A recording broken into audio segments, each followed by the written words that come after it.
Oh, you're gonna do it from here, okay. Yeah.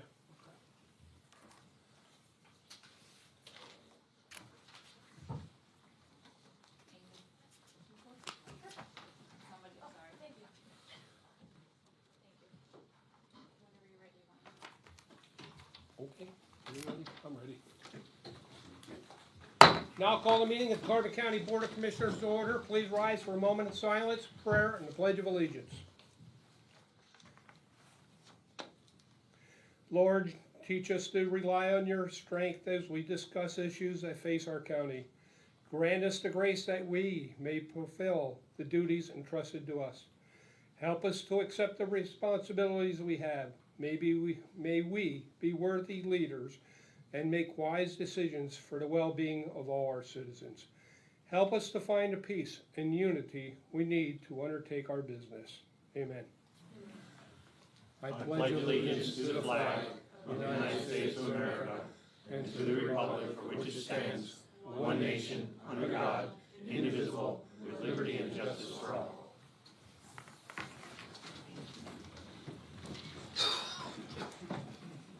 Proceedings are being recorded for the sole purpose of constituting the accuracy of written minutes.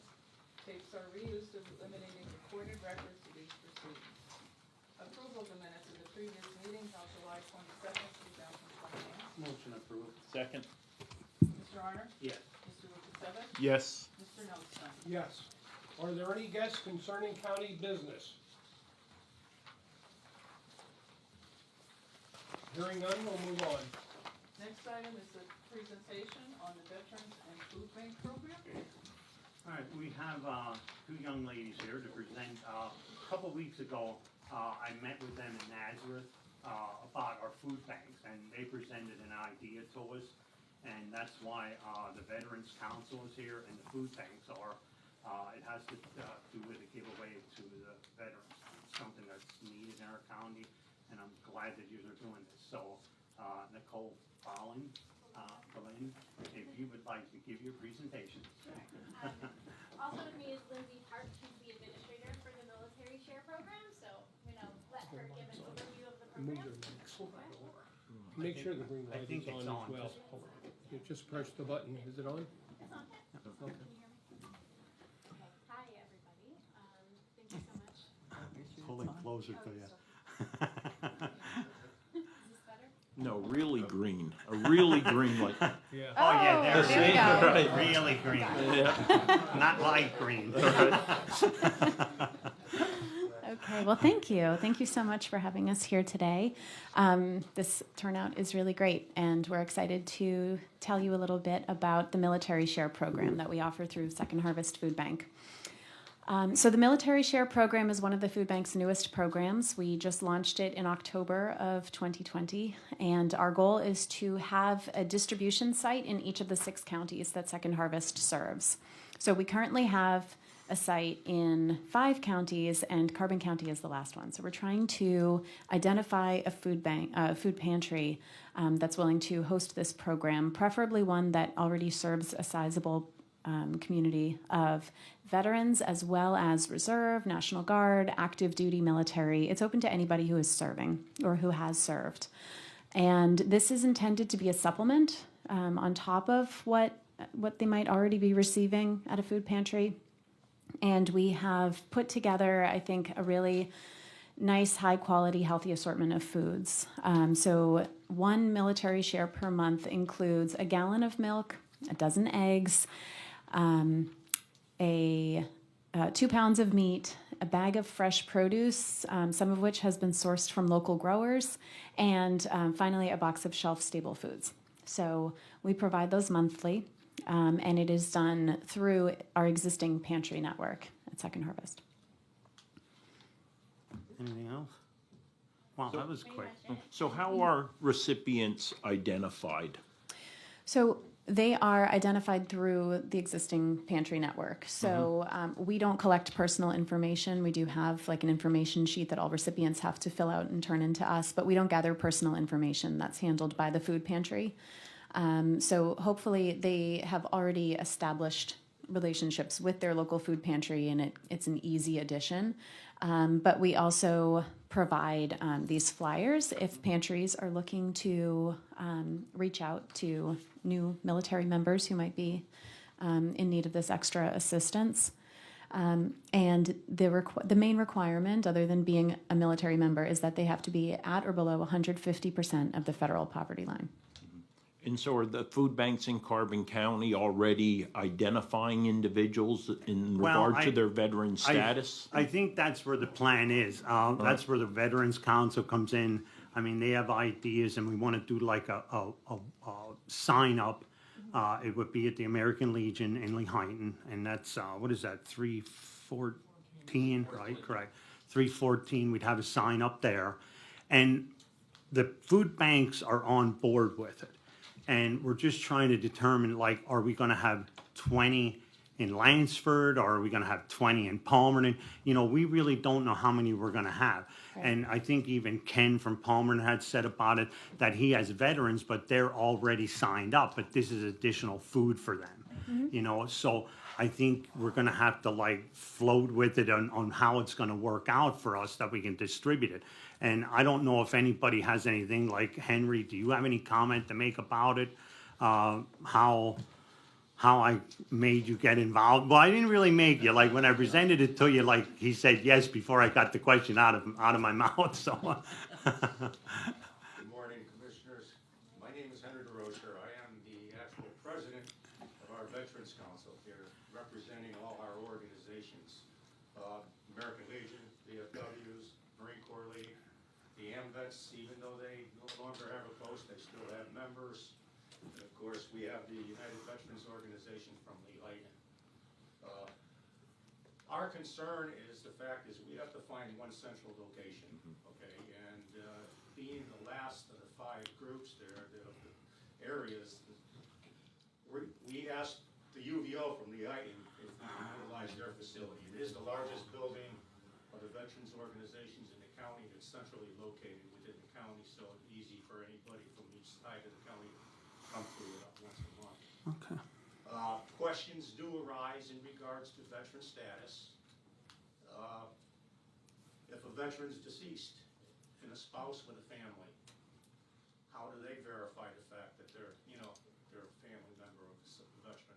There are some issues that need to be addressed in that aspect. As a Carbon County Veterans Affairs Director for 11 and a half years, everything was based on private information. Right. Yeah. I know they don't have to give it, but then, of course, we're working on a Right.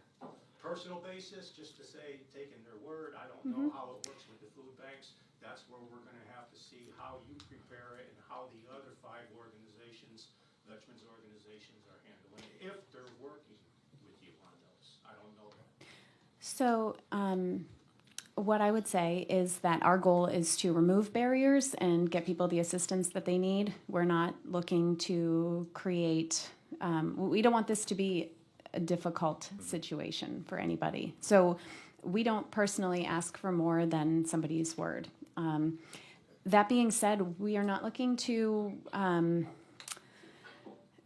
what we're looking for is a pantry that has mechanisms in place to distribute the food that already is serving a community.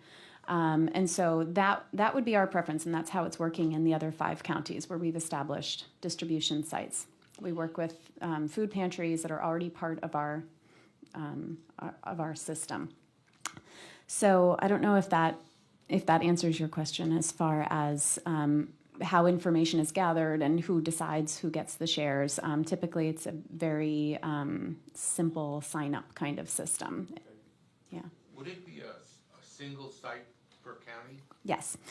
At this point, we're starting out the program small and manageable, and we will grow it as funds are available and as we work out any kinks that arise. So right now we distribute 25 shares per county per month, and that just happens to work with one distribution site per county. If we have the opportunity to scale it up, if more need presents itself, then we will seek more funding that will allow us to grow the program. But at this point, it's one distribution site per county. And we don't really know where the veterans are going to be located. You know what I mean? We can think that they're in Palmerton or Lehighton, and they might not be there.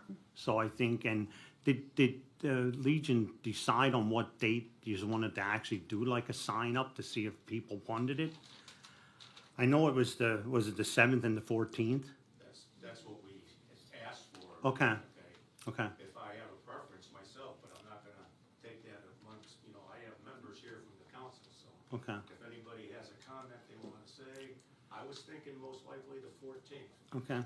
which is a Saturday. It gives us enough opportunity to learn about how those, the forms are filled out, and if they have it, if anybody here out of the organizations has questions in regards to, the idea of veterans preference. And I think one of the things, it's hard to get the veterans out, you know what I mean? Because are they always the first one that say they don't deserve it, I And, think if the Veterans Council is involved in Yeah. it personally, yeah, they're gonna have faith in it. And Right. they're gonna understand. And we okayed, we voted on this, it was granted that, everybody thinks it's a great community service that we can do for our fellow veterans and their families. and if we get 10, it's 10 more than we had before, and we just have to build off of that. And it'll be an opportunity too for myself to ask and see if anybody's been involved with the VA in Right. regards to benefits available through Christine's office. Yeah, and hopefully to develop the pipeline, the relationship between the Veterans Council and any other organization serving veterans and the existing food pantry network in Carbon County. Do you happen to have any of those application forms with you? So we don't do application forms. Well, like Yeah. the food banks probably would have one that I said, Yes. if we decide on that 14th, I was hoping one of the food banks would come there and assist on it to fill the forms out, because they know more about filling the forms out than I do, or they would. And they're willing to do it, so maybe we can get together on the 14th with a couple and see how many we get.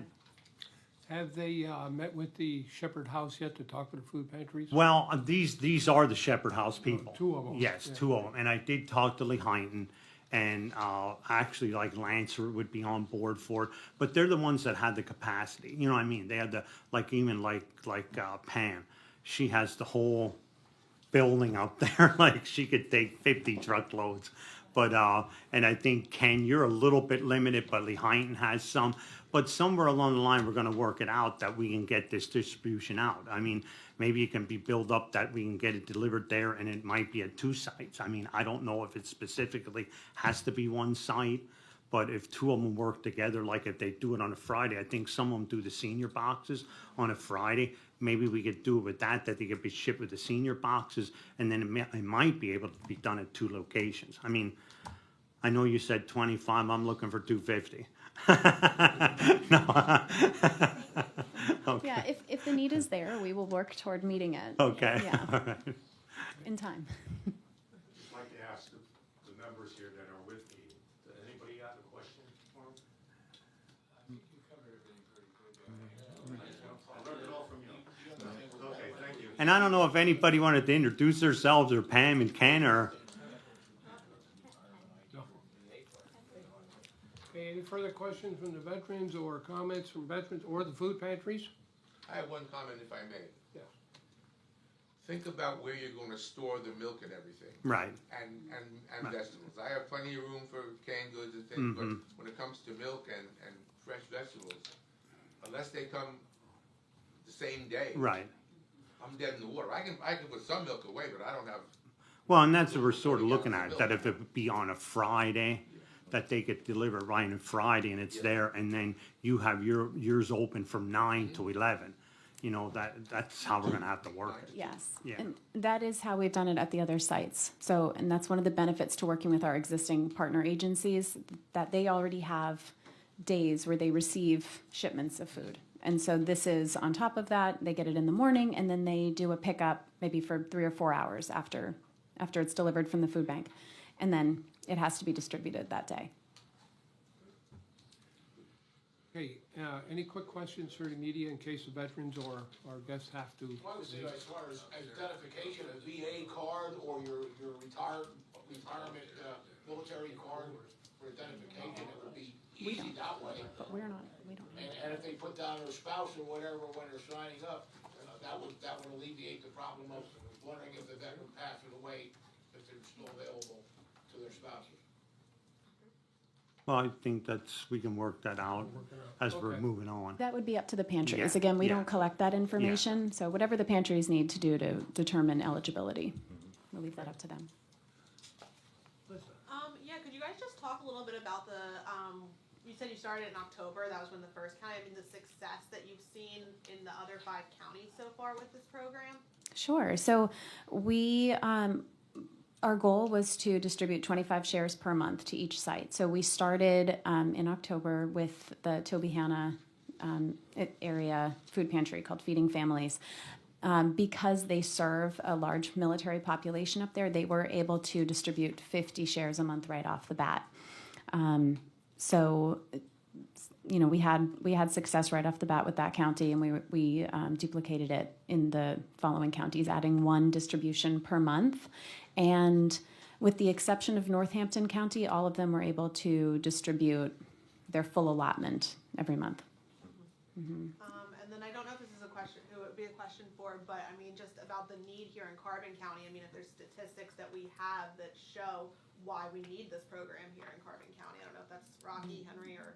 Well, I mean, maybe Henry can, I mean, you look at like our veterans, I mean, and I hate to bring this up all the time, like, I mean, we have the greatest amount of suicides in our county.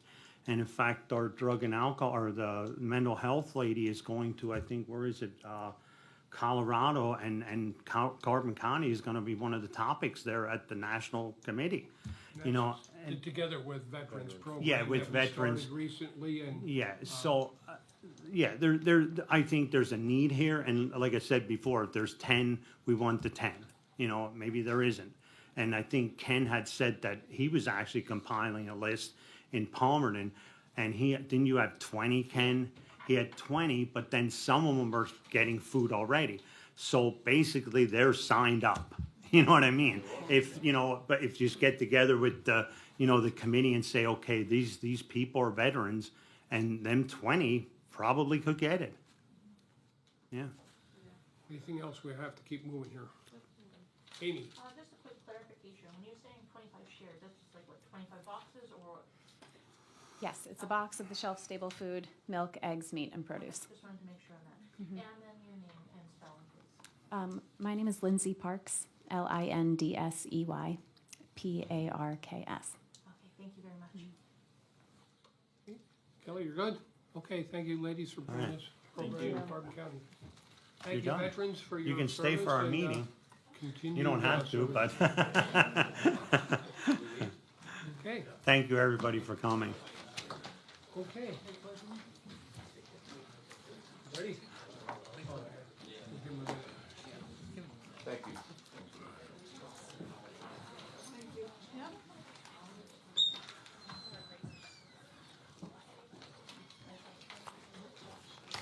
Thank you, gentlemen. Thank you. Have a good day. Take care.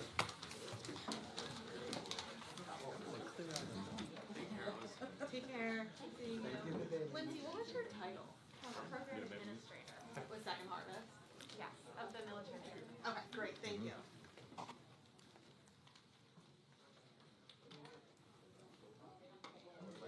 Okay, enough excitement for one day. Okay.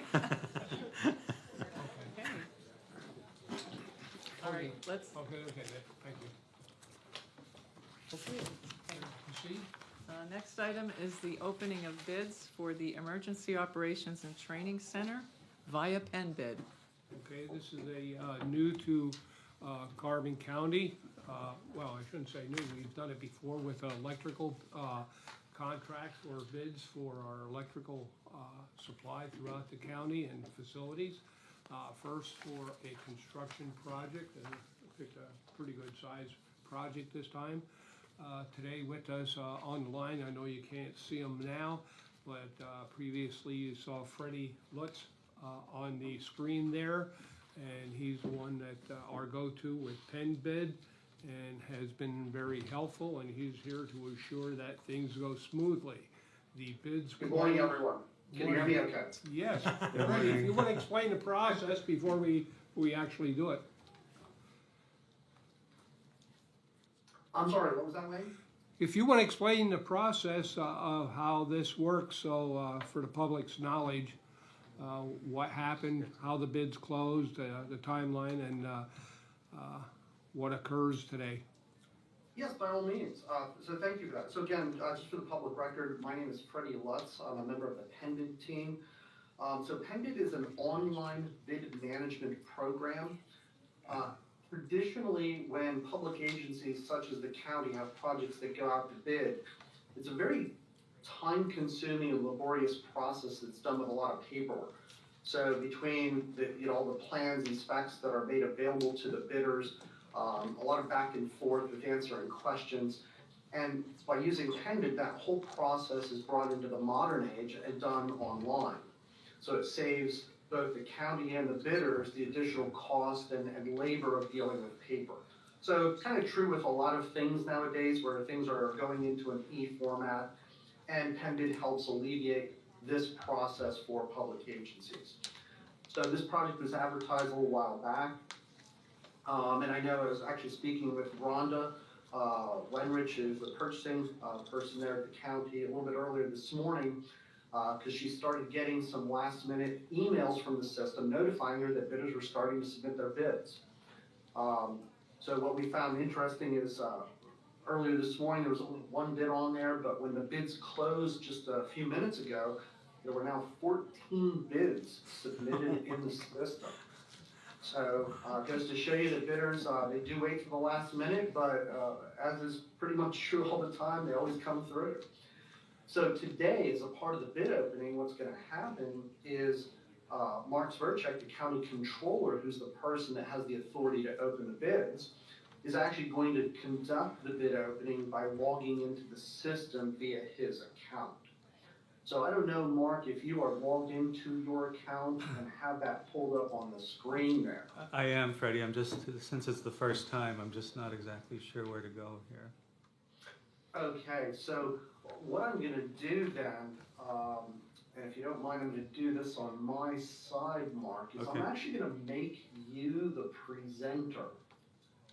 So what's gonna happen is I did request mouse and keyboard control, just so if I need to point you in the direction, just as a reminder where some things are. So there should be a share button that pops up, perfect. So I Okay. can see your screen a little bit better on my side. Okay. And again, this is the beauty of some of these modern tools that allows us to kind of work together regardless of whether we're in the same room or not.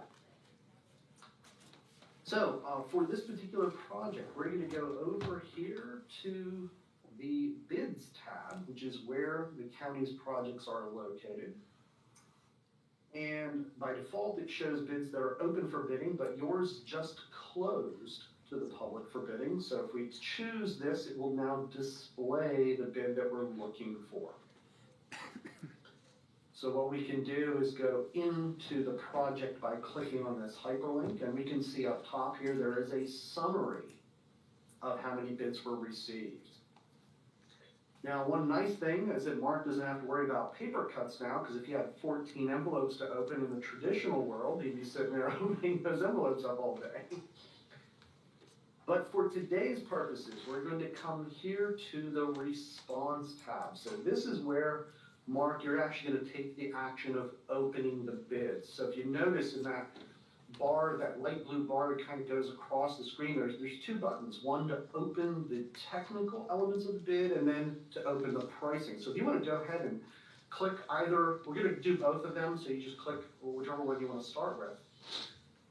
Since this is your login, the system will date and timestamp the fact that you're the one opening the bids. Again, it's all unique email logins. Should I open the So sealed pricing section first? Yeah, you can start whichever one you want. Doesn't matter, we're going to do both of them. And again, the system is always going to prompt you, are you sure you want to open things? Because obviously once you let the cat out of the bag, you can't stuff it back in. So just confirm that little pop-up there, because you're sure you want to go ahead and open it.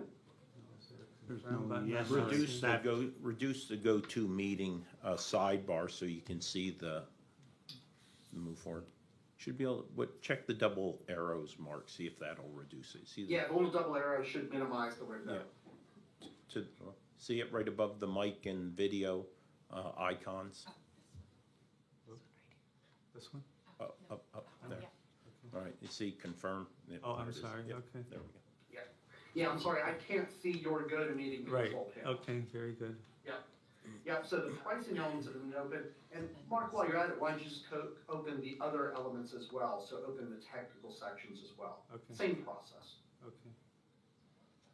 Now, what's nice is because of the settings we've chosen in here, a public summary of the results have already immediately been displayed for the general public. So bidders that have not participated or not there physically at the meeting are still going to have immediate access to the bid results, which again promotes broader distribution of the public record.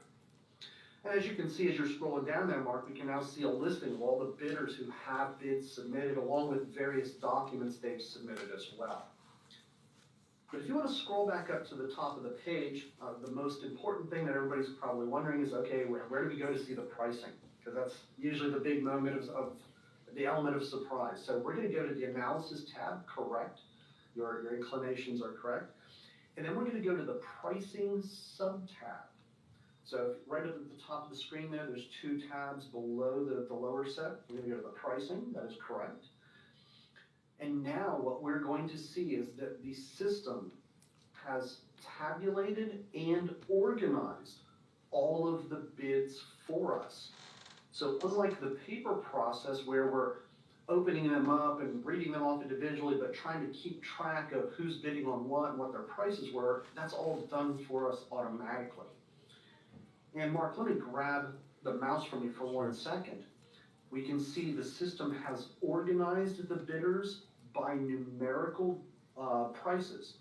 And it's organized them with the low price on the left, working its way up to the high price all the way on the right-hand side. Now we're also seeing some color coding going on here throughout. So let me just point out some of these elements. Everywhere we see a dark green cell, this is the low price for that line item.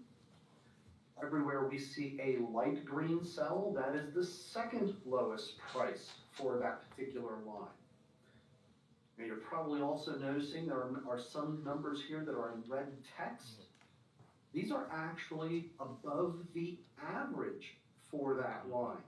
So what you might find pretty helpful and interesting is if we pan over here to the right, you'll see the system is even averaging for us. If we want to get really geeky, we can include things like standard deviation, or if we want to also include the individual unit prices as a part of the tabulation, all of those things are easily achieved just by clicking a simple mouse button. So Wayne, Mark, whoever wants to do it, I think typically what people would do now is just kind of read out for the benefit of everyone, in case some people in the audience can't see the screen correctly, is maybe to just go through and read the total bid prices for all the bidders who submitted on the various contracts. I can't see it right Okay. from here. So the low bid is CHM Contracting at $81,548. Next would be Leibold, $94,700, no cents. Next would be Shannon A. Smith Incorporated, $106,570. I'm not sure how to scroll over, Freddie, to. There is a pan bar, or if you just click anywhere on the grid, you can actually use your arrows to navigate left and right. Okay. All right, so next is Spots Brothers Incorporated. Freddie, I'm sorry to interrupt. I didn't know Jen is writing the numbers. Would we be able to print this screen out so we have the official for the record? It saves Yes, a lot of trouble of writing here and making mistakes, so. A okay. summary screen. All right. Summary Good, screen. thanks. Yeah, because we always had like the total. Right. And this is given as, this is just for the fire protection, correct? Yeah, this is just Well, one of the, yeah, one of the subs, yeah. right? It says general No. construction of fire protection. We will, No. we'll Okay, so actually it's a great download all the observation. Excel sheets. This is a group, and if you notice, this is the subtotal for this group. So Leibold did not bid on fire protection. If you look down, Leibold only bid on, for example, HVAC and mechanical. And Freddie, it's Rhonda. Yes. Correct me if I'm wrong, but all of the commissioners, Ellie and our solicitor, all have access to this information online also. That is correct. And what is nice is not only does everyone at the county there pretty much have accounts which allows you to sort and filter, because it's tabular data, there's a number of ways of presenting the information. So for example, right now, if you only wanted to look at one contract at a time, we can actually go through and make this maybe a little bit easier for everyone and say, hey, let's just look at maybe, let's see here, contract one, which is this. And now we can read one contract at a time and say, okay, contract one, which is these elements, here are the bidders, I'm sorry, that's the allowances. I selected the wrong one. Let me get the correct contract one. We're just GC. Because you'll notice all of the contracts are grouped in here. That's the allowances, contract pricing, there we are. Oops, I'm sorry, there we go, that's the correct one. So now if we wanted to just focus on one contract at a time, we could see, okay, so here's the general construction contract and bids that were received starting here with CMG, and this would be their total price for that particular contract, and so on and so forth. So I don't know if you want to maybe read these prices aloud, and we can just go through and sort each contract individually, so you're not trying to sort through the whole puzzle all at once. We can do that. I can do that. Excuse me. Okay, so the low bid is CMG of Easton Incorporated, $4,798,000, no cents. The next would be Low Bar Incorporated, $4,822,000, no cents. Then Multiscape Incorporated, $5,362,180, no cents. And then D&M Construction Unlimited, $5,487,000, no cents. Yorig Construction, $6,060,000 and no cents. Okay, yep, so that would be all of the general construction bids. So now, again, we'll just filter one contract at a time, and we can get rid of this and go into contract two, which is the electrical. And now you can do the same thing here.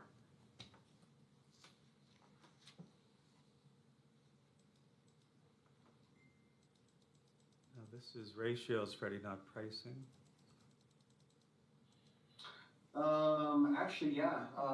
So this, by the looks of it here, it looks like you did not receive any bids on the electrical work.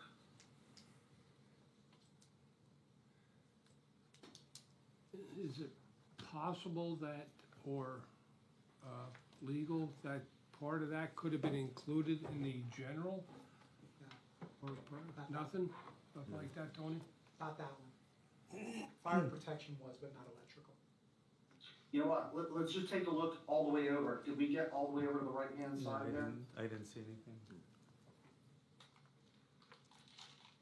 Oh, no, There's not far one. over. Sorry. There we go. Okay. Didn't go far enough. We had to go far enough. So they're starting here with George Hayden. Okay, George J. Hayden Incorporated, DBA Hayden Power Group, $298,900, no cents. GR Noto Electrical Construction, Incorporated, $636,000, no cents. That's the only two I see there, Freddie, right? Yep. So now let's go to contract 3, which is plumbing. And same thing, let's just scroll over to make sure we're seeing where they start. There we go. All right, first one is KC Mechanical Service Incorporated, $117,000, no cents. JBM Mechanical Incorporated, $123,000, no cents. Bognet Incorporated, $233,222, no cents. That's it for those. Okay. So then we can come back in and go to contract 4, which is the HVAC and mechanical. And same thing, if you want to scroll over to those numbers. Okay. First one is CHM Contracting, $51,548, no cents. And KC Mechanical Service Incorporated, $59,000, no cents. And the last one is, for this section, is Leibold Incorporated, $64,700, no cents. Oh, I'm sorry, there are a few others here.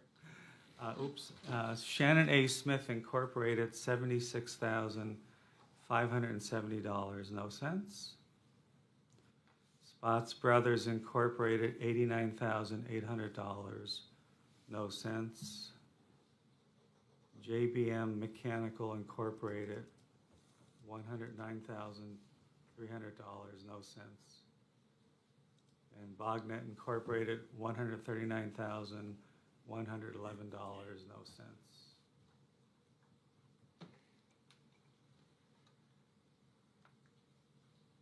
Yep, and I believe that was the last contract. So obviously by removing anything from the item group, the system then defaults back to the full listing of all the contracts, unit prices, allowances, all the things that the county has requested bidders to provide information-wise. Right. So So, can we I see the know- bid bonds? If bid bonds were submitted from all those that had submitted? Yeah, so let's jump back right here to the response tab. One of the beautiful things with doing things electronically is early on, the county determined what was required of bidders to submit submit their bids. And because the bid bond was a They had to. required element, bidders were not even able to submit their bids unless the bid bond document was uploaded. Yep. So here's where we go to retrieve them, but we can see all of the bidders had their bid bonds uploaded. I'm assuming what happens next as a part of the county's more in-depth review with their professionals, et cetera, is you'll probably be going through those documents to verify that all of the unique requirements that you've asked for are in fact satisfied. Right. Such as the amount of the bid bond that was required, The right? amount of the bid bond, correct, any other particulars. Sure. But that's the beauty of the system, is that bidders can't submit unless they've satisfied all of the mandatory elements that the county has said, hey, here's what bidders have to submit in order to be administratively complete. And what's nice, just for, again, for the public there in the audience, PennBid is a sealed bid platform, so nobody, the county, including PennBid, our staff here, can see what bidders are working on. So it's like online banking, that only the bidders can see what they are working on until the time that the bid due period has passed and the bids have been opened, as we have just now done. So it promotes that the integrity of the sealed bidding process and maintains confidentiality until the appropriate time. Again, that's all in the interest of promoting non-collusion, non-coercion, and a fair process for everyone involved. Freddie, can we scroll back up or to the page? I see it there now on the screen that we had 185 items. Could you explain that? Maybe how many people had looked at bids or downloaded bids, what that 185 is? Actually, that's a great observation, but I'm gonna do one step prior to that, so if you don't mind. Sure. Again, just for the public interest of seeing really what happened here. So, I'm going to the log tab because the system tracks every action associated with the project. So it promotes integrity and accountability and auditability. So if anybody's questioning, hey, what happened at any point in time, we can go in and see everything. So what I want to show people here, actually I was on the right one, message batches. So when this project first went live, I'm actually going to go back to the very beginning here. We can see right here. So this is back in, June 22nd when the project went live. The system automatically sends invitations to all bidders who align based on the geography where they say they do work and the type of work they do. So we can see here, when the project went live, the system sent an invitation to this project to over 4,600 bidders. So even though the county advertises in the paper, the notification system in Pended dramatically exceeds both the reach and depth of making awareness of your project. So over 4,600 bidders were notified of the project. From there, we're going to go to the bidders tab where we can see there were 185 bidders who took some type of action on the project. Now, not all of them submitted bids, certainly, because some bidders may have just looking at it and weren't expressly interested, but we can even filter down here to show of those 185, by clicking a button, we can filter to show 164 of those bidders actually downloaded documents for the project. Of those, there were 16 companies that asked questions, and ultimately, as we kind of already know, from that, there were 14 companies that submitted bids. So what this does is it puts the entire process literally mouse clicks away from trying to pull any information that we want on the project. And as I think, Wayne, you might have asked the question earlier on, can we export any of this information? Yeah, so everything in here is exportable easily, usually with just a click of a mouse. So for example, if you wanted, and perhaps Ellie is the person that would be doing this, or Rhonda, with a click of a mouse, we can export the tabulation of the bid results. This exports into an Excel file, which we can see is opening up. We just need to acknowledge the data source. And here's an Excel file with the complete bid tabulation. And not only does it preserve the data itself, but even the color coding to facilitate your reference back and forth with, hey, who was low on the different contracts, et cetera. So again, all of the information automates the key portions that are very tasky and allows you to focus your time and energy on actual decision making based on all of the data in front of you. And Mark, I'll just minimize this tabulation, this spreadsheet in the background so you can keep it open on the computer there if you want it at a later time. But again, everywhere there, the county has access to all of that data. Any other questions? Not at this time. Why don't we make a motion to accept the bids and table them for 2 weeks, I would say, turn it over to our architect who is here and the engineering for 2 weeks for review and recommon,dation, if any. Second. Okay. Yeah, I figured your motion, yeah, I second it, yeah. Yeah, it sounded like it, yeah. It sounded familiar, or close. Okay. Mr. Arner? Yes. Mr. Lukasevich? Yes. Mr. Notstein? Yes. he's trying to decide, should we move on, finish the meeting, and go back into some discussion on why or how nice this program really did what it does for us.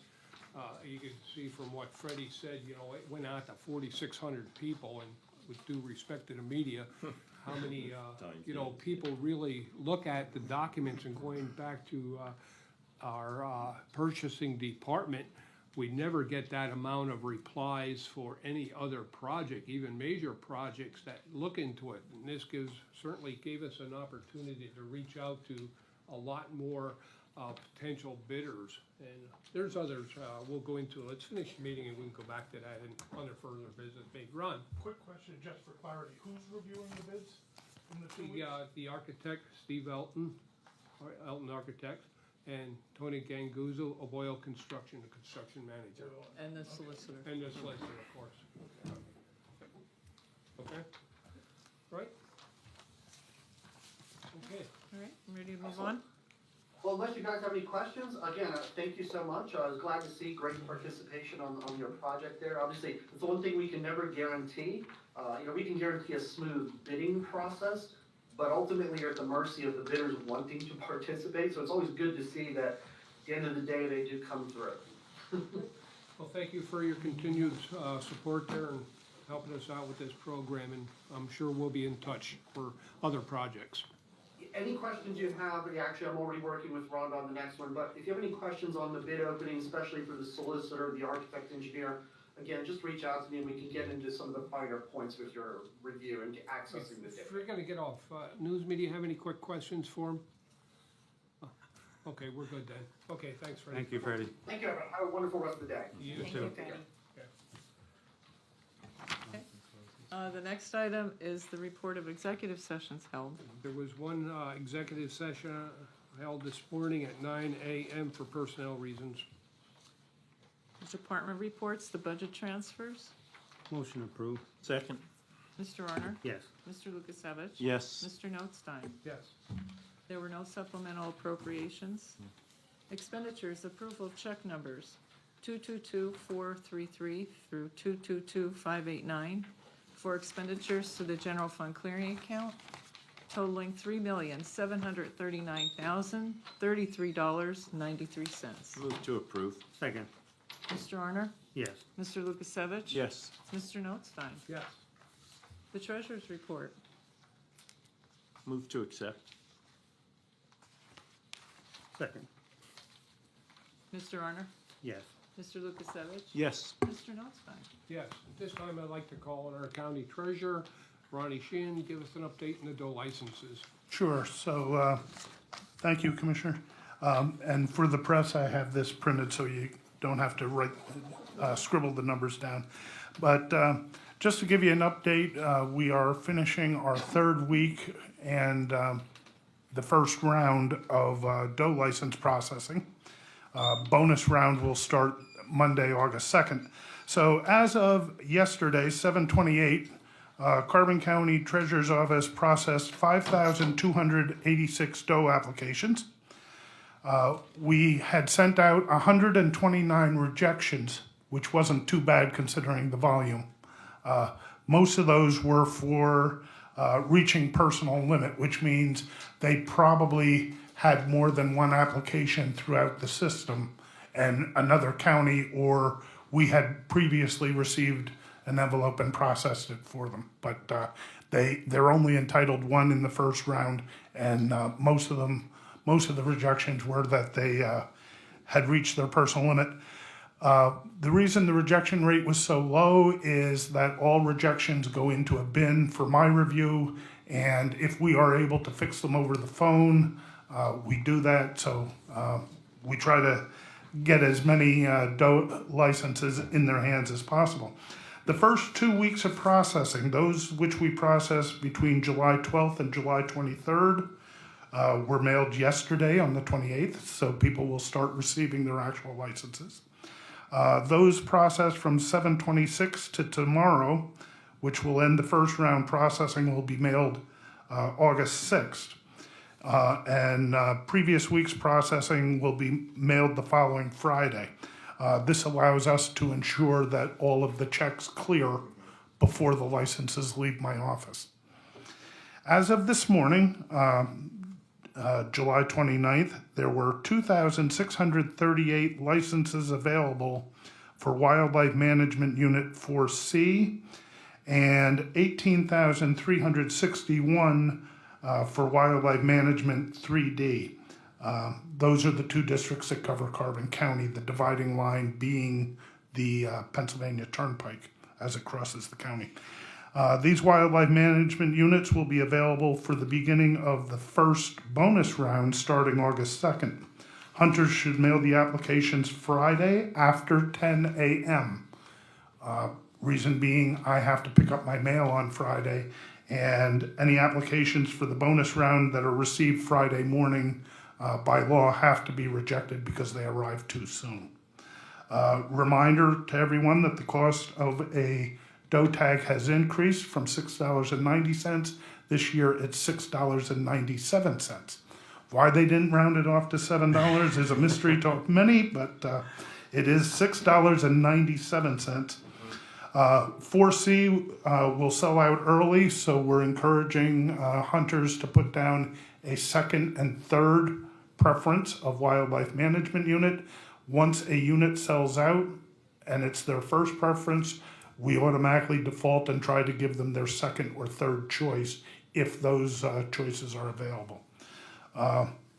This year, something different, Wildlife Management Unit 5C, which goes down south of Carbon County, will not be going with the unlimited tags through the mail.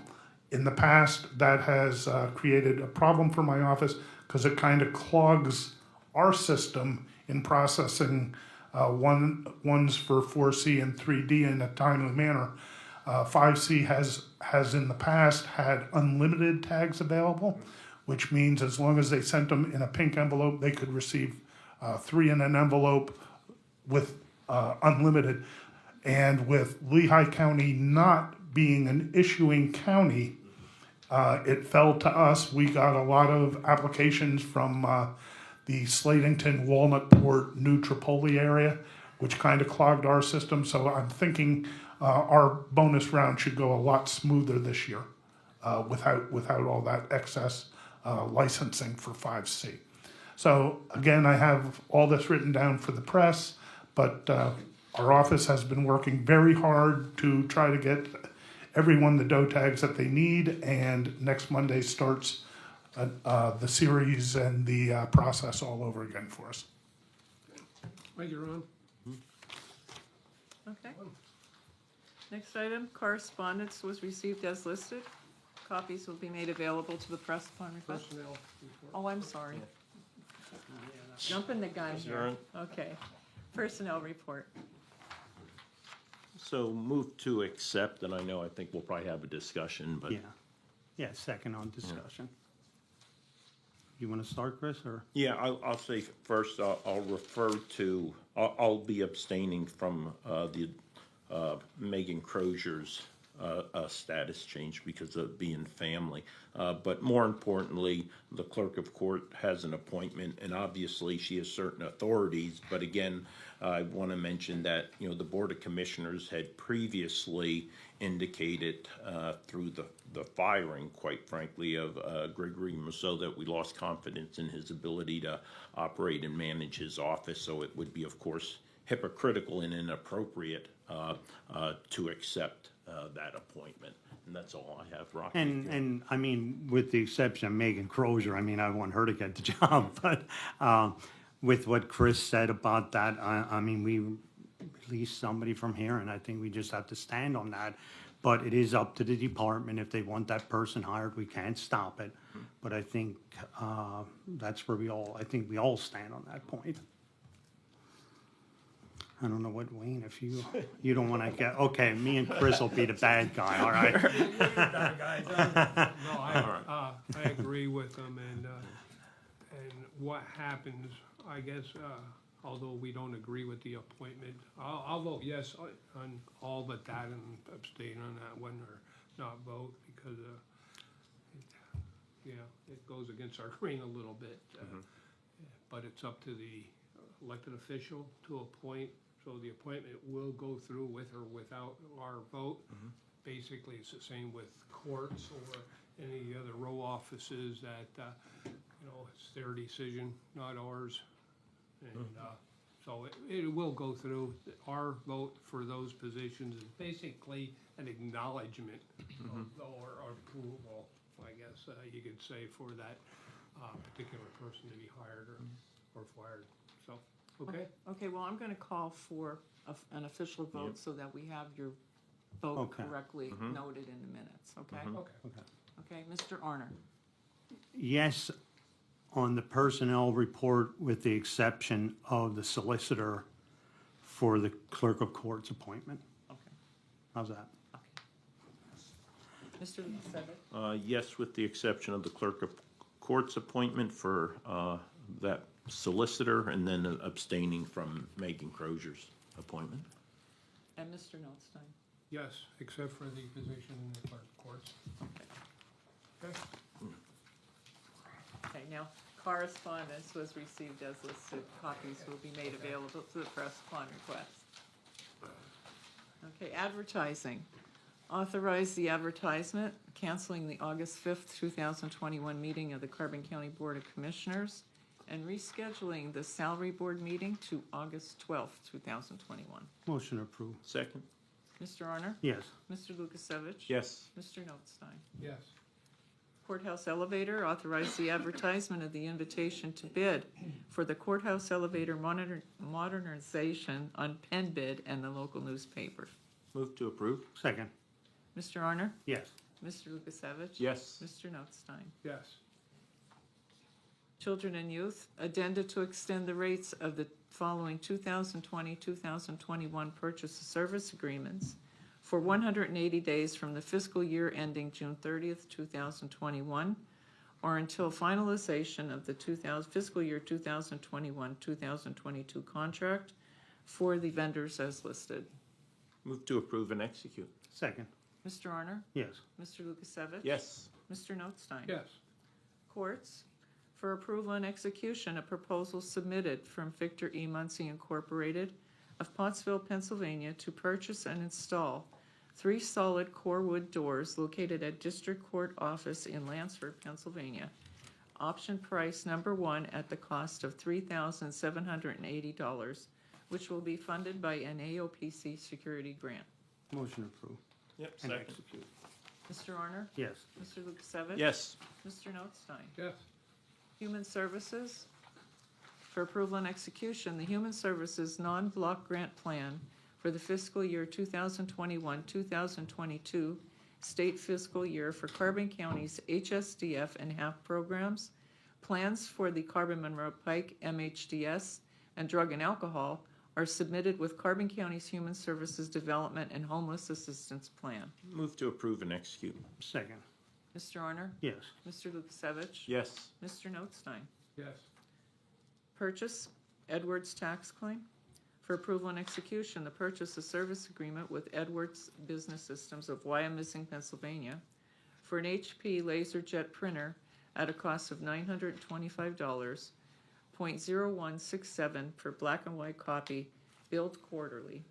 Located in the Tax Claim Bureau, the machine maintenance and service will be fixed for the first 3 years from the date of installation. Motion approved and execute. Second? Mr. Arner? Yes. Mr. Lukasevich? Yes. Mr. Notstein? Yes. The School District Building.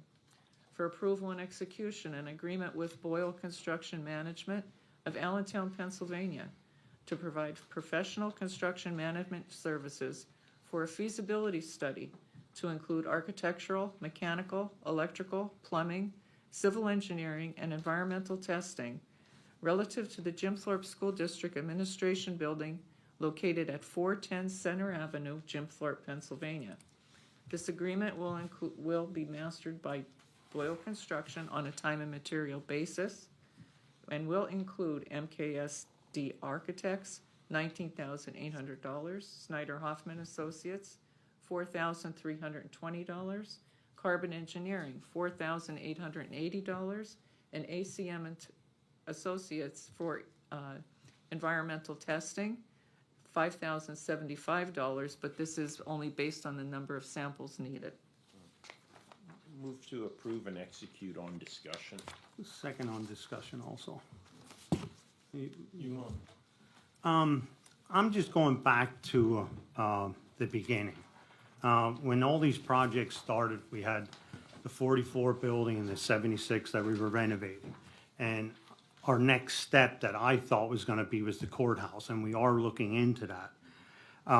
And I think, I mean, it was always said that we're supposed to be more proactive than reactive. And I think here we're reacting too much because we don't know what's gonna happen in the courthouse, how it's gonna be reconfigured, and exactly what kind of room we need.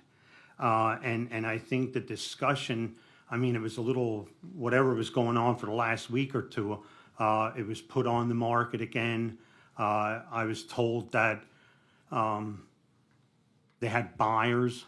Are there buyers? I mean, I don't think we need to play a game. I think we have to look what we need in the courthouse. We need renovation here. And I'm gonna go to the ARP plan that we can use funds in the courthouse, we can use funds here, and the funds would be used up there. I think we should finish some of these projects before we even know what's going on here. I mean, we haven't even asked our financial consultant or our controller on what this is gonna cost us. I mean, we don't know what the heat is gonna cost us a month, what, you know, whatever's gonna be involved in there. And when I did the walkthrough up there, it was the discussion to put retaining walls up, reconfiguring the building, that we might wind up having a couple $1 million in it. And I think when I looked on the agenda, what I had calculated, and I think the fire station is very important, but when I totaled up here, it's $5,265,458. You know, we have to stop this somewhere along the line. I mean, we can't keep going to the taxpayers and say, this is this. And I agree that maybe we might need some more room. But last time when the negotiations, I think things fell through, the county wanted $400,000 and the others wanted $600,000. We didn't even have a discussion about that yet on what the agreed price would be. You know, and I understand, and if we go into that construction, I said, I see what happened down there at 76 for $2 million. We're gonna have $2 to $5 million up there if we're gonna do it right. Do we have the money to do that? I think we have to, like I said, I think we have to see what that building is gonna add to our cost, our general budget every year. I mean, if it goes up $500,000-600,000 to maintain that building, what are we gonna do? I mean, that's my comment. I mean, I don't know if the controller has any comments on that also then or what, but. I do. Well, again, hold on. And let Chris. Wait, hold on. And again, Chris is first. right, yeah, so, you know, there is no one who believes more, at least for the last couple of years, that this building was suitable to meet the county needs that the previous boards had acknowledged and clearly articulated many times. Since January of 2020, I've been working arduously with the school board to inform them of an interest, a personal interest, to see that as a viable option. And we, in good faith, have been having many informal discussions with members of the school board and the school district in regard to that building. And I think our intent was clear to them, and it was formalized recently with a letter that we sent of the county's interest in seriously considering that building and doing due diligence for ourselves and the taxpayer by doing what would be the equivalent of a homeowner's inspection of that building, and to understand the cost to bring it up to the level at which we could utilize that space, and then how that space would actually be renovated to meet our current and future needs. I, like Commissioner Arner, now do have some concerns, not so much on ultimately what it would cost, but the investment that we're getting ready to make without any guarantee that our proposal or bid on that would be seriously considered. I hate to use an analogy here, but or kind of if you think about Kelly's Heroes, the movie, So Clint Eastwood goes to crap game, Don Rickles shows him a bar of gold, right? All he sees are dollar signs, right? But there are secondary and tertiary impacts. And I'm concerned that we will invest $50,000 in this study, and the school district will simply look at it based upon dollar figure, a little bit of a higher bid. And the reality is there are other implications for the school district and for the individuals they represent, specifically in the borough of Jim Thorpe. What might that building become? Well, if we look at the history around here, good possibility that could become some type of housing that might not be in the best interest of the community, quite frankly. And again, I don't hesitate saying Section 8 housing could be a possibility if rezoned for that. Additionally, if the school board would reject any bid from the county, I would expect that we would look at other options, and we've already been looking at another option, a very good option to be frank, down in Lehighton to meet some of our needs. So those jobs that would be staying in Jim Thorpe and supporting this local community would be going elsewhere. And I think maybe the school board would lose sight of that. So I just raised those as concerns and things that I've been losing sleep about once I saw that commercial agreement between Dugan Realty and the school board. So this one's going to be a tough one. Wayne, what are you thinking? You know? No matter what we do, I have been involved in this space issue for years. And every time we come across a building here in Jim Thorpe, we looked at the Jim Thorpe National Bank, we looked at the YMCA, the 5 and 10 for rent. They wanted more rent per square foot than we could legally pay, plus the renovations would be included in the building we don't even own. We've been offered other buildings that were definitely not suitable to expansion. The courts have been complaining for years, or several offices have. You know what adult probation looks like now. You know what the sheriff's office is like and how that has changed over the years. The public defenders don't even have a place to meet with their clients. The district attorney. And if you look back last year, where were our major offices that had the biggest problem with COVID? Were those offices that were shoulder to shoulder. I've been going through this for probably, 15 years or more now on looking for a suitable location. I understand what Rocky's saying. We are going through our due diligence as far as, doing the study, maybe make that offer contingent on the study and go from there. To go out and build or find, and we've been looking for other suitable locations, and we've been looking, several other people have called us and made offers, either too much money or too many renovations or location. So there's been a lot of thought over the years. I have been involved in a space study 19 or 20 years ago already, and these predictions were made. If we look at what we did, let's take children and youth, one prime example. And we all know how the caseloads have increased in children and youth. 6 new employees, I guess it was, 5 or 6 new employees this year alone. They're looking at putting a whole new unit on next year with 9 people is the request in the budget for 21-22 for children and youth.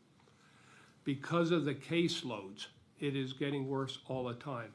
If you look at our budget for children and youth, well over $5 million now. Placement is killing us. We're looking at possibility of a position for placement to keep them, get them adopted or in foster cares. These trips, if you look back over the history since I've been here, some of the placements of these children are out in Pittsburgh or out of state at $300-400 a day. We have had many issues with understaffing, properly trained people. The people were struggling in that particular office right now to get we're on a provisional license, have been for years, because our people have been stressed out leaving to go to other counties for salary, and that's another discussion. And we had to increase a pretty good amount to try to keep these people here and give them more incentives to stay in Carbon County. People get into that job, they just don't know what they're getting themselves into, a lot of these young kids in some of the homes they have to go to. Documentation has been our biggest problem. The staff has been overwhelmed with documentation and the caseload, and that's where we make the mistakes. We're the ones sitting at the table here we're the ones that are gonna get sued, the county. You, the taxpayers, are the ones that are gonna have to pay that bill. If we don't properly staff and train these offices to meet today's needs. You heard courts talk last week when we did that proclamation, adult probation, the caseloads. They're looking for more people. It's just prison. I think many of you know what's going on at the prison and the caseloads and or the personnel issues we have at that, and the recommendations from the studies at the prison are gonna kill us this coming year. And what do we do? You know, who do we go to for those fundings? I mean, we got a lot of problems coming up, and space is one of them. Yeah, certain things are good for virtual. I know that's being pushed, but we can't do that at all places. And in a county, when you have 3 or 4 office or people in that office, you get 1 or 2 out, and we're in trouble. So, you know, you can't have them working at home all the time. So it's not that easy. We've been looking at all those issues. So enough said. We're gonna move on here.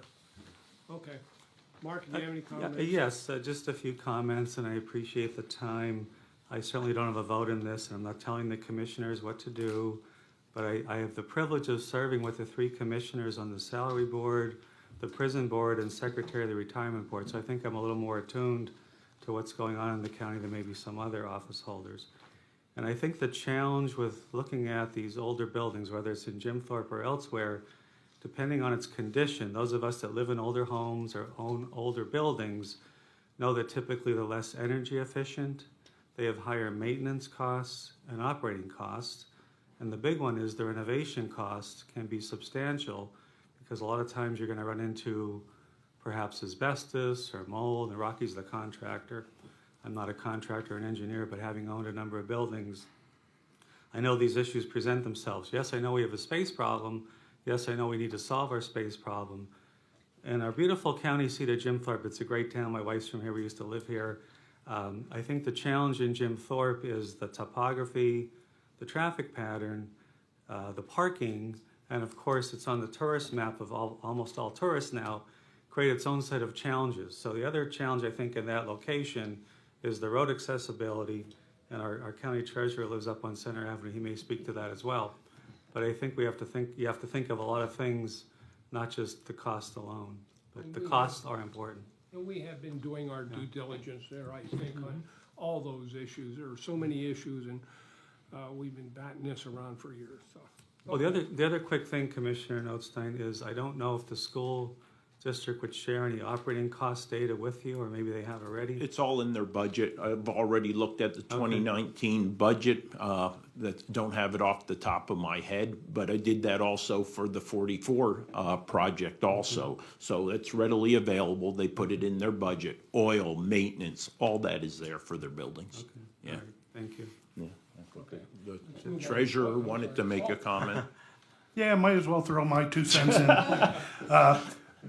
The conversation you're having is nothing new. I remember years back, a couple of comments. The late Commissioner Luther Getz always said, "Don't be afraid to buy real estate. God stopped making it years ago."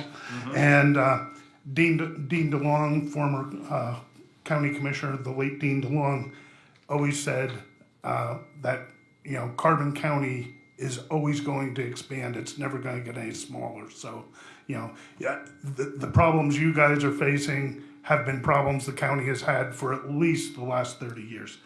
But Carbon County is the county seat, and that's worth mentioning. My personal belief is I like to keep county centralized so that we're not running all over the county with county vehicles, et cetera.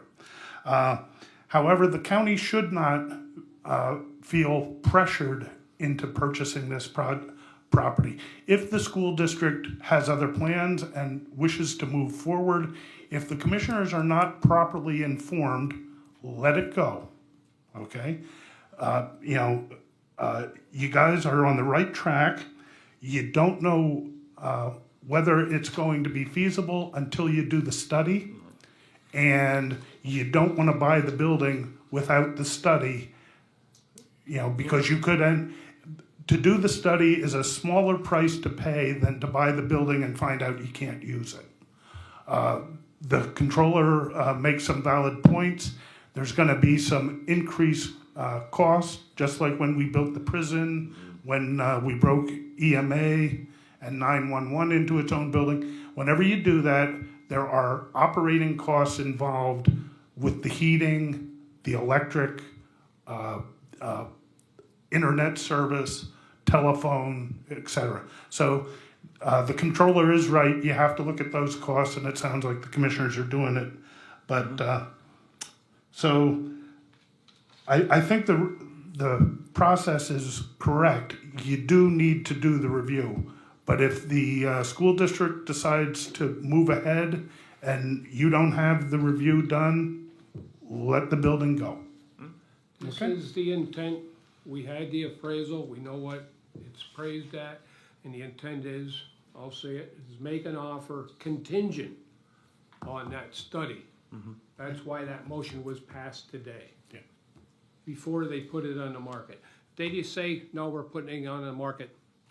We're going to plan B, I'd say. Just my thoughts. I wouldn't scrap the idea, but No. on the other No, hand, not scrap it, but- don't be pressured into purchasing it, No, I don't think we're being without pressured. having a plan in place.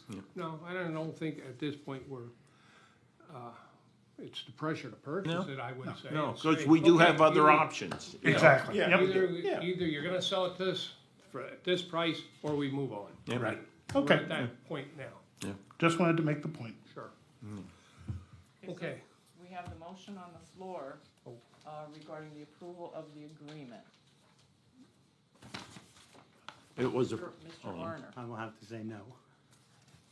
Mr. Lukasevich, given that we need to make an informed decision, it is incumbent upon us, I'll vote yes. Mr. Notstein.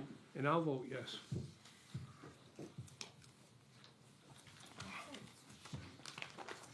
Then we'll move on to the solicitor's report.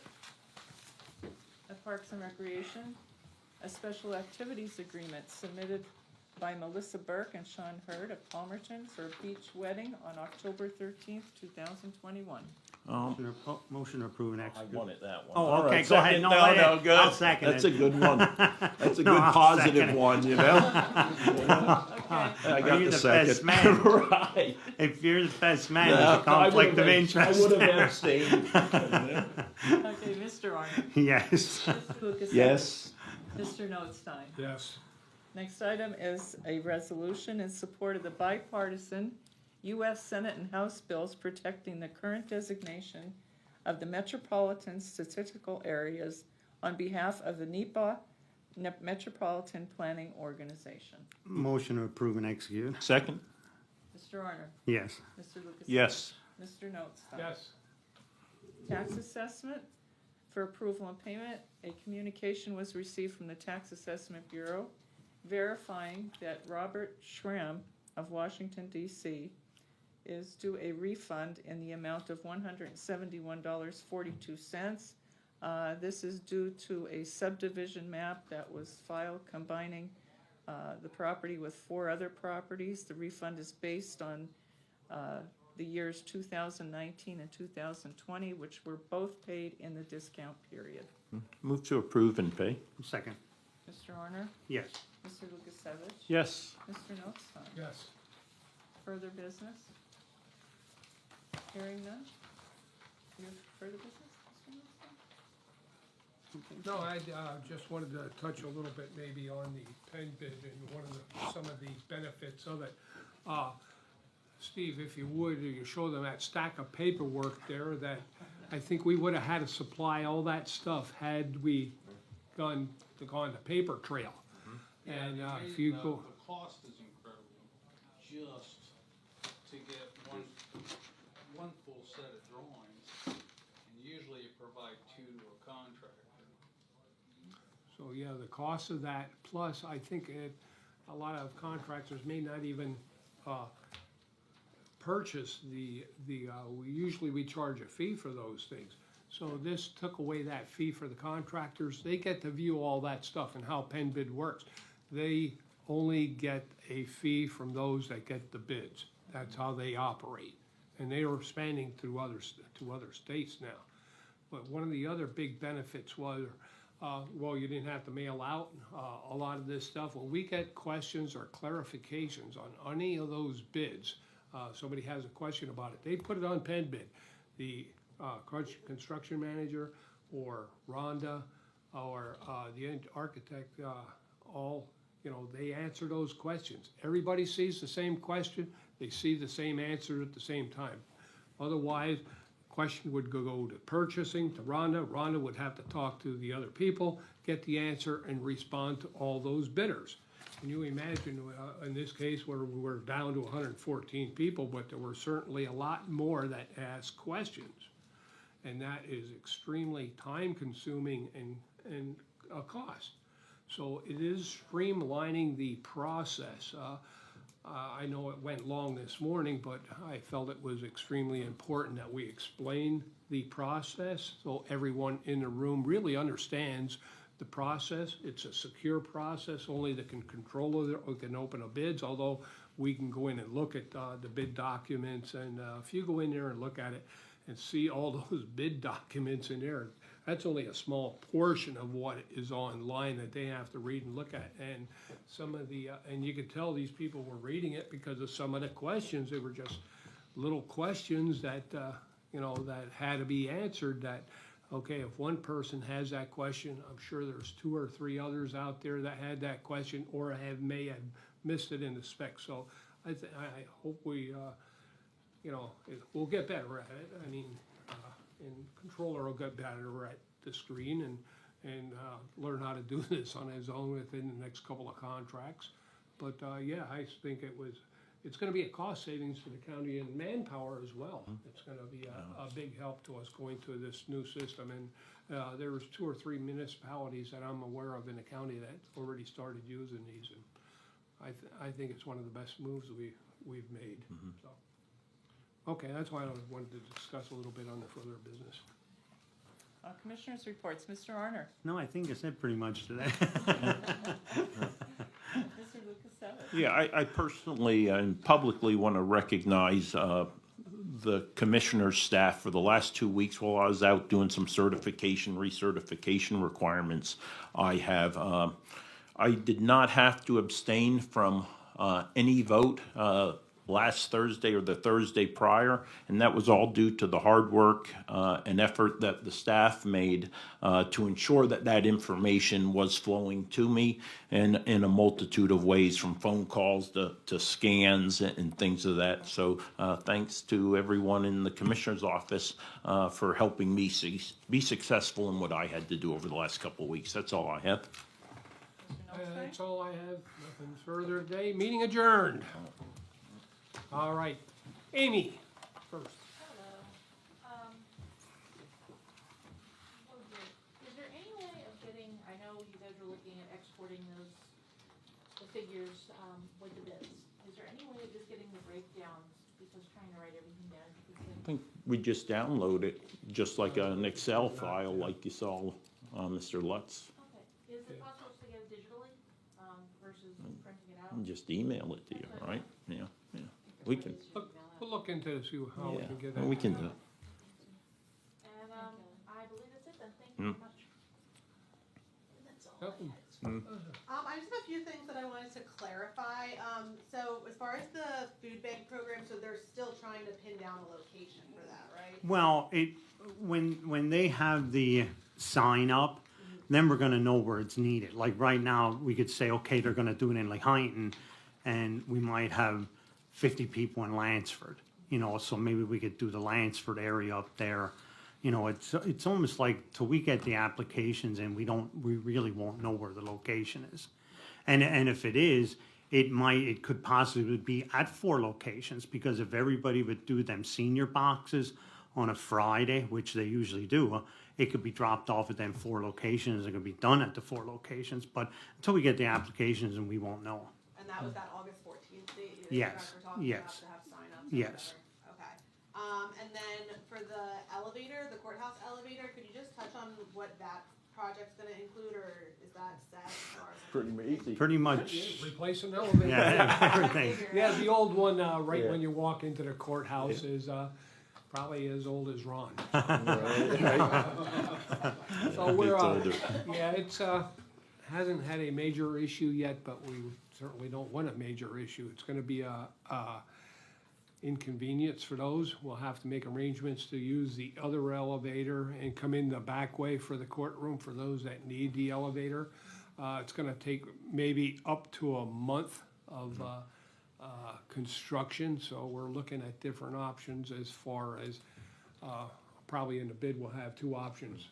During the day, which disrupts the court, and it's gonna be a cost to us. Well, we can't operate well or work while they're in court, so we're looking at option B. What would the cost be to, do it on afternoon shift, let's say 4:30 to midnight or whatever, but then we have the additional cost of a, sheriff's deputy for security reasons. So, we'll wait till the bids come in. We made the motion to advertise that. We have to complete the project. That's a grant. We don't have a lot of time, but the bids are out now, and so in a couple of weeks when do we open that one? And I forgot offhand. September something. Yeah, so, yeah. And it's gonna be made more towards like the architecture of the courthouse. It's gonna have raised panels on the inside. I mean, that was Ellie. Ellie picked it out now. Yeah. We don't do well at picking colors. Right, yeah. Right, yeah. Yeah. Okay, cool. And then the only other thing I just wanted to clarify, so with the motion that passed on the feasibility study, so that study, you guys are gonna go through with that, that's gonna be done. And that's the kind of next step in that process, right? Yeah, it's going through. I mean, it was 2 to 1. I mean, you're not gonna always win on every vote, and that was my opinion of it, and we just gotta go with the other 2 opinions right now. But I'd still like to see on what, get other people involved with. And I said, there's some areas, and I know Wayne had talked about it before, that they did a study, and there are actually some departments that don't have to be in Jim Thorpe. I think that's what we gotta look at. I mean, and we haven't really determined that yet, I think it's up to the courts. I mean, the courts are the ones that are doing a lot of this I can tell you stuff. what the courts are gonna say. Yeah, I know. They want everything in the courthouse. Yeah. There's no room there. It's not gonna happen. Yeah. Every time you put another building, it's another area we have to travel to, and inter-office mail and other issues like that.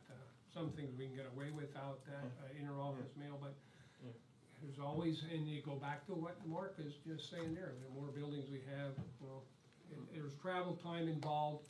Let's say we move children and youth, even going up to the courthouse. Okay, now we have the problem, where do they park? They come down the street and won't have a place to park to get into court. So it's issues like that, and there's so many variables that, that don't always come up at a public meeting, but things that we've talked about over the years, travel time, where do you park, cost, even in the cost of heating and cooling, et cetera. I mean, there's just so many things, and to go out and build a new building, and that's not gonna be cheap either. And where do you build it? Now, you gotta buy the land, you gotta go through the zoning and planning and building permits, and when you talk about the architectural and studies that you have to go through and everything else, we even said yes today to a building program till we bought the property, do all the permits, all that stuff. Probably might be 2 to 3 years before you could even break ground. Probably 3 years. It's just so expensive to do anything, cost prohibitive. And that's one thing I forgot I wanted to mention too, when we were talking about the growth of Carbon County. Look what happened after 9/11, with the population going from 58,882, and in 10 years it was 65,000. Although I haven't seen the numbers yet from this latest census, but look what COVID has done to the market, the housing market, and where all these people are coming from. You can't, the houses are selling for more than what they're asking for. The census is certainly gonna be off because of the influx of people moving into the county. And with that, it comes more caseloads, more crime, more drugs, and we all know what that problem is, and we're just hearing again from the courts again how all of a sudden these caseloads and everything else are going up, so. And every time our population goes up, our other expenses go up. Makes me wish I would've retired. If you buy an old building, at least you don't have to count rattlesnakes. Depending where it's located, rattlesnakes, geological studies, artifact, oh my God. Well, and You name I think the space is a problem no matter what. I think you look at Lehigh County, like if build a new courthouse or Northampton, and then the houses start moving in now, they don't have enough room. It's like, it doesn't matter where you go, there's a problem with room, with space. And like I said, this has been an ongoing issue. Yeah, and it's gonna continue forever, probably. Okay, all right. If